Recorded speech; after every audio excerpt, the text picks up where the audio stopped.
सबको जय विश्वनाथ। हम सबका सौभाग्य है कि आज प्रज्ञा प्रवाह द्वारा आयोजित इतना सुंदर और इतना जरूरी विषय की संगोष्ठी यहाँ पे आयोजित की गई है खैरा भोजन कार्यालय में।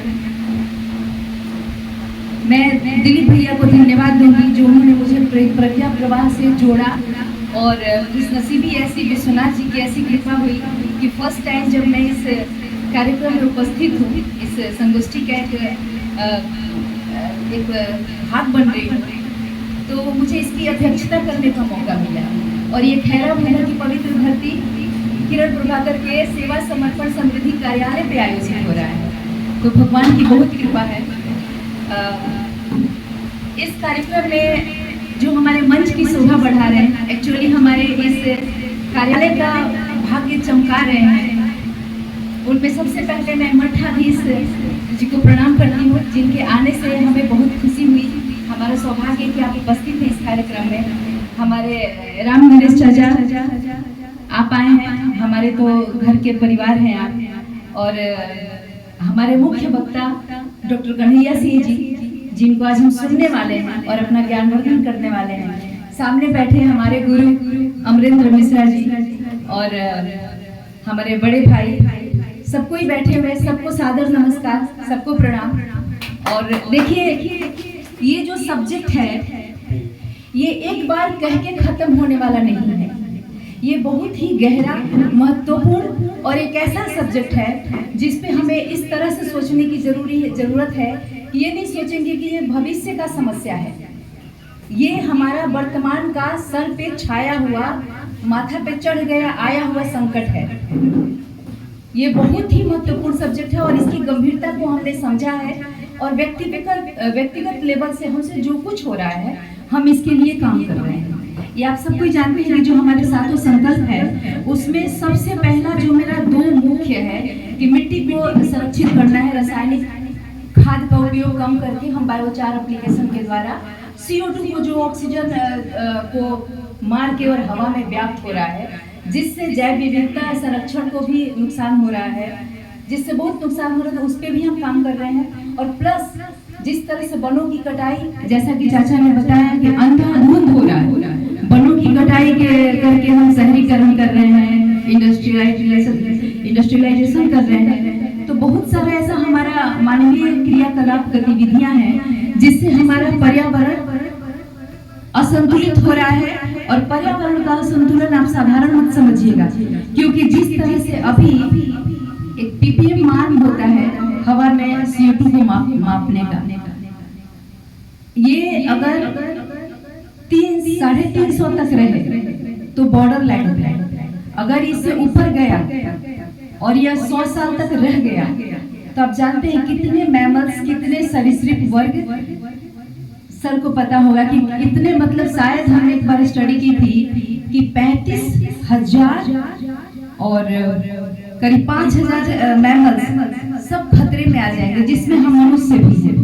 तो हमारा अस्तित्व संकट में है।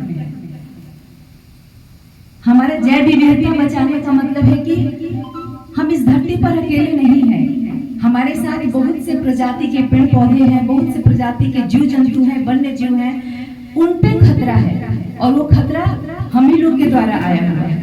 तो हमें उस पे काम करके उनके क्षेत्र में नहीं घुसना है। जैसे आप देखो, जैसे हम जल संरक्षण के नाम पे क्या कर रहे हैं, जितने पहले तालाब थे, आज हम जब क्षेत्र घूमने लगे तो देखते हैं बड़े बड़े सुंदर बनाए हुए तालाब सूख गए हैं, मतलब पानी नहीं है। तो जो उसमें रहने वाले जीव जंतु होंगे कभी तो अपना परिवार लेके जी रहे होंगे, आज वो नहीं है। उसी तरह से जैसे अभी अरुण जी ने बताया कुछ प्रजातियों के नाम जो कि अब विलुप्त होने के कगार पे हैं, ठीक है, जो विलुप्त हो गए, लेकिन जो कगार पे हैं उन्हें तो बचाया जाना चाहिए। उसमें हमने एक बार पढ़ा था कि समुद्री कछुआ, देखिए हम लोग सबका बहुत गहरा समझ नहीं है कि कौन हमारे साथ कैसे हमसे जुड़ा हुआ है और कैसे हमारा सुख, हमारा अस्तित्व उनसे जुड़ा है, हम बहुत ज्यादा नहीं जानते। लेकिन इतना तो जरूर जानते हैं कि हम जो कार्बन डाइऑक्साइड छोड़ते हैं उसको वृक्ष देवता ग्रहण करते हैं और वो हमारे को अमृत देते हैं। देखिए सबको पता है कि एक बार समुद्र मंथन हुआ था। समुद्र मंथन जब हुआ था तो बहुत सारे रत्नों के साथ, लक्ष्मी जी के साथ, तरह तरह की चीजों के साथ, अमृत के साथ हलाहल भी निकला था। तो उस हलाहल से पूरे ब्रह्मांड को बचाने के लिए महादेव ने अपने गले में उस विष को ग्रहण किया था, धारण किया था। क्यों? ताकि हम बच पाए, हमारा अस्तित्व बच पाए, हमारी रक्षा हो, इसके लिए महादेव ने किया। आप सोचिए, वही महादेव का काम हर एक वृक्ष कर रहा है। अगर हम अपने जगह पे सही है तो आप बताएंगे कि जो महादेव ने काम किया वो हर एक वृक्ष, चाहे वो आम का हो, किसी भी जाति का हो, लेकिन पीपल के वृक्ष के बारे में हमने स्टडी किया है कि वो 100% कार्बन डाइऑक्साइड को खा जाता है। पीपल तो खैर सबसे है, उसके बाद आपको जो भी है आम का जो फल भी देता है और 70% ऑक्सीजन कार्बन डाइऑक्साइड को भी खा जाता है। तो हम जो इतना जहर छोड़ते हैं, जो खेतों में रासायनिक खाद डालते हैं, इस सबसे वातावरण में, उस सबसे वायुमंडल में CO2 की मात्रा बढ़ती है कि नहीं, हमें सोचना है उस विषय पे। तो उस पे हमें अगर 2 लाइन थोड़ा सा इस सब्जेक्ट से, इससे जुड़ा ही हुआ है, हट के नहीं है। जो भी हमारे किसान हैं उनको इस चीज को थोड़ा सा समझना पड़ेगा कि हम बहुत ज्यादा के लालच में रासायनिक खादों का उपयोग करके मिट्टी को हम किस तरह से बर्बाद कर रहे हैं। तो जो अब ये क्या बायोचार क्या करता है कि जो वायुमंडल में CO2 है, कार्बन डाइऑक्साइड, उसको सोख के जमीन में लाता है और वही चीज आपके जमीन में जब जाता है तो आपकी फर्टिलिटी को बढ़ा देता है, आपकी मिट्टी उपजाऊ हो जाती है, कई 100 साल आगे के लिए काम करने वाली हो जाती है। लेकिन नहीं, हमें तो जरूरत से ज्यादा अनाज चाहिए, इतना चाहिए कि हम इतना का बेच पाए, इतना हमारा दर बन जाना चाहिए। लेकिन थोड़ा सा हमको ये भी सोचना है कि हम आज तो काट लेते हैं, कल के लिए अपने बच्चों को क्या सोचते हैं, क्या छोड़ के जाते हैं। हम लोग क्या है कि अपने बच्चों के लिए हम अपना पूर्वजों का धन संपत्ति छोड़ के जाने का विचार रखते हैं। सोचते हैं कि हमारे जाने के बाद हमारे बच्चे के लिए घर होना चाहिए, उसका मान सम्मान अच्छा होना चाहिए, उसके लिए कुछ परमानेंट धन दे दो, कुछ गहने जेवर रख दो। लेकिन क्या उसके लिए हम एक स्वस्थ, एक सुंदर पर्यावरण वाला, एक संतुलित प्रकृति का संसार छोड़ के जा रहे हैं, जिसे हमारे पूर्वजों ने इतने सालों तक बना के रखा?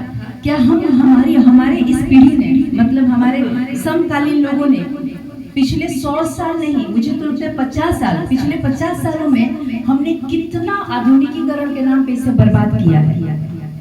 हमें देखिए, एक दिन का बात नहीं है कि हम इस पर बात कर ले और लोग सुन ले, और हमें लगातार सोचना पड़ेगा कि हम अपने उस बच्चे के लिए सोचें और उन पूर्वजों के लिए भी सोचें जिन्होंने हमें इतना सुंदर संसार दिया। हम तो अपने बचपन को याद करते हैं तो वो दुनिया दूसरी थी, और आज हमारी उम्र 45 हो गई है। तो आज हम क्या देख रहे हैं? आज देख रहे संसार काफी कुछ बदल चुका है उतने दिन में ही। अगर ये ऐसे ही जारी रहा तो आगे क्या होगा? आगे क्या होगा? क्या हमारा बच्चा ये दिन देख पाएगा? क्या उसके बच्चे हो पाएंगे? क्या उनको एक संसार मिल पाएगा? ये बहुत ही आवश्यक और एक अत्यंत जरूरी सब्जेक्ट है, जिसपे हम सबको मंथन करना है, मनन करना है और सोचना है। और देखिए क्या कुछ है कि जैव विविधता संरक्षण, पर्यावरण संरक्षण, ये इसके लिए कई लेवल पे काम हो रहा है, सरकारी लेवल पे भी। जैसा कि अरुण भैया ने बोला अभी कि सरकार तो अपना काम कर रही है, लेकिन क्या हमारा कुछ दायित्व नहीं बनता है? हमारी सड़कें सरकार आके साफ करेगी, हमारा दायित्व नहीं है? उसकी शान बढ़ाएंगे, जिस धरती पे जन्मे हैं हम उसकी शान बढ़ाएंगे, दूर दूर तक हरियाली हो, इतने पेड़ लगाएंगे।